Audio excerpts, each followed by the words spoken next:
پارتی وفدی نردبێ ینی داوای چیان بەڵێ ئەوەی کە ئەوان سە داواکەن ئەمان پارتی وەکێتی بە پلەی یەکەم پارتی ئامادەیە هەموو شتەکان جێبەجێ بکە. پارتی مشکلێتری هەیە لەبەرەوەی زۆر قەرزارە، ئەو قەرزانەیش کەس نازانێ بۆ کێ هاتووە، ئامادە نییە بۆ حکوومەتی فیدراالیشی شەرحیکە. قەرزەکان دیارە بۆ خۆیان ڕۆشتەوە، بۆ گیرفانی خۆیان ڕۆشتەوە، بۆم مەشارعی گەورە و تایبەتی خۆیان ڕۆشتەوە.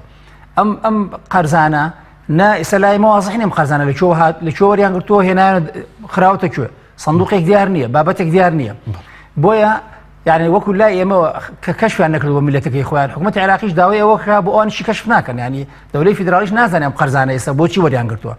ئێستا ژێربەژێری قسەیەکی وا هەیە کە ئەمان ئەڵێن ئێمە ئامادەین هەموو شتێکتان بۆ جێبەجێ بکەین، بەڵام ئێوە لە ستا حەفدەکە ئەگەر ستا حەفدەش نەبێت کەمتریش بێ بە مەرجێک ئێوە مانگانە کەشتمان بۆ ئەنێرن، ئەو میزانێمان بۆ ئەنێرن، ئێمە لەو میزانیە قەرزەکان ئەدەینەوە. مانگی بە نمونە پێم وایە وتیانە 250-300 میلیۆنە ئەیدەینەوە، ئێوە نابێ قسە بکەن لەوەی ئێمە گەڕ ڕوبع موچەماندا.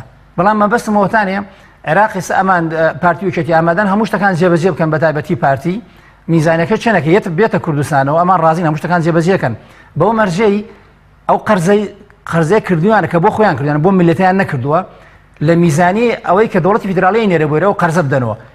لێرەوە داواکارم ئەوەندە تەنازول نەکەن بۆ دەوڵەتی ئیتحادی بەڕاستی.